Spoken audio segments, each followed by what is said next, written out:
মার্কিন সাম্রাজ্যবাদ বা মার্কিন যুক্তরাষ্ট্রের ওই আগ্রাসী মনোভাবের শিকার এবার রাশিয়ার একটি তৈলবাহী জাহাজ। দিন যত গড়াচ্ছে তত এই মার্কিন যুক্তরাষ্ট্রের সাম্রাজ্যবাদী আগ্রাসন এতটাই প্রকট হয়ে উঠছে যে তারা নাকি এখন দিগ্বিদিক জ্ঞান শূন্য হয়ে যখন যেটা ইচ্ছে হচ্ছে সেটা ন্যায় হোক বা অন্যায় হোক সেটা তারা করছে। সম্প্রতি রাশিয়ার পতাকা নিয়ে রাশিয়ার একটি তৈলবাহী জাহাজ ম্যারিনেরা সে ভেনেজুয়েলার অদূরে সেখানে যাচ্ছিল এবং সম্ভবত ভেনেজুয়েলা থেকে তেল সংগ্রহের জন্যই এই জাহাজটি সেখানে যাচ্ছিল।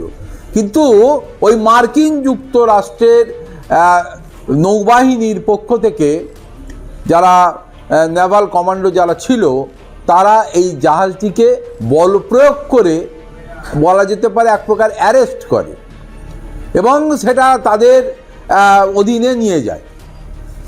বিষয়টা এই যে 28 সদস্যের একটা ক্রু টিম ছিল এই তৈলবাহী জাহাজটিতে, যার মধ্যে 3 জন ভারতীয় ছিল বলে জানা গেছে।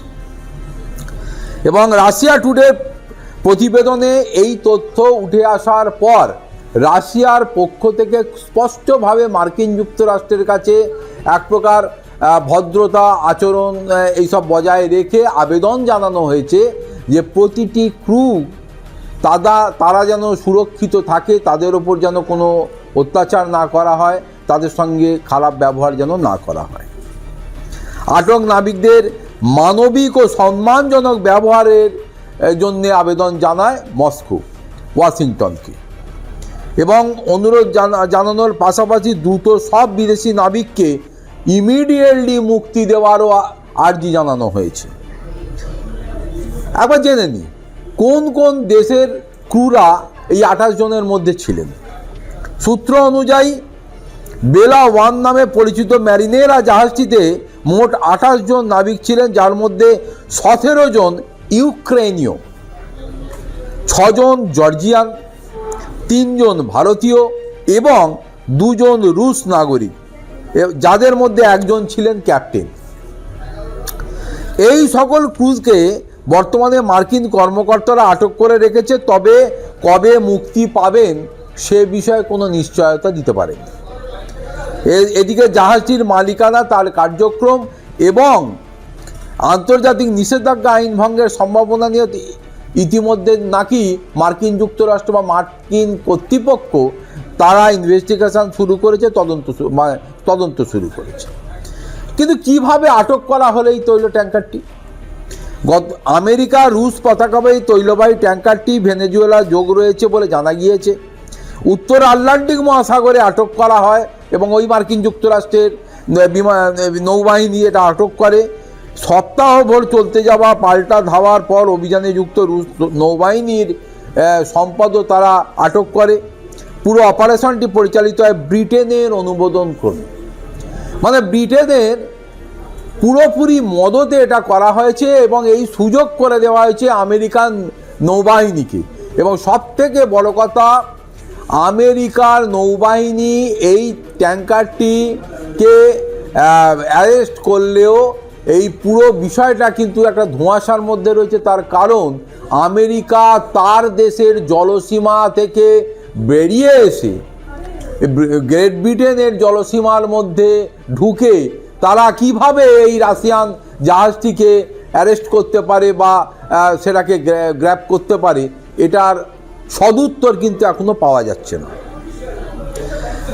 মস্কোর পক্ষ থেকে মস্কোর পার্লামেন্টের যে আলোচনার নির্যাস উঠে এসেছে সেখানে স্পষ্ট করে বলে দেওয়া হয়েছে মার্কিন যুক্তরাষ্ট্রের এই আগ্রাসন সরাসরি জলদস্যু সুলভ আচরণ।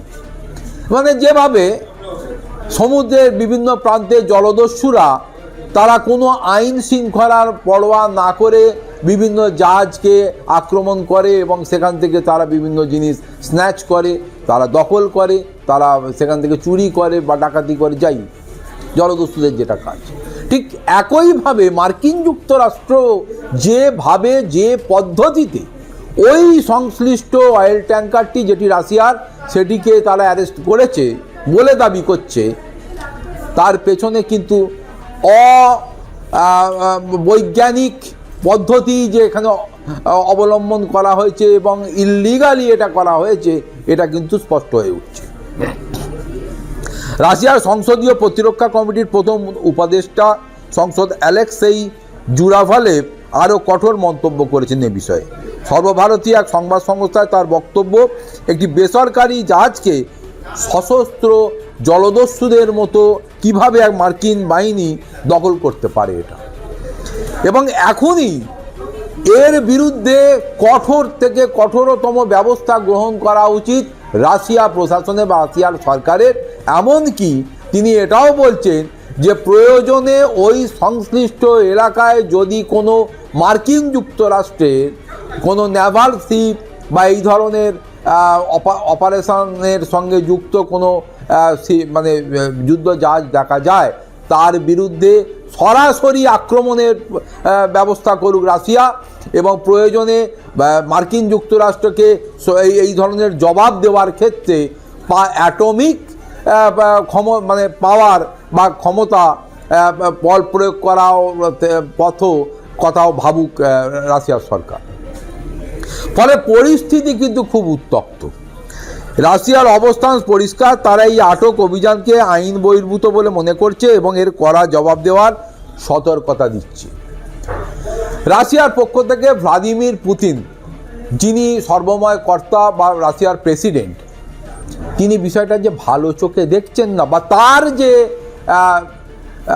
যারা সাংসদ রয়েছে তারাও যে ভালো চোখে দেখছে না, রাশিয়ার মানুষ যে এটাকে ভালো চোখে নিচ্ছে না বা দেখছে না, এর পরিণাম কিন্তু যে কোনো সময় ভয়ঙ্কর হয়ে উঠতে পারে।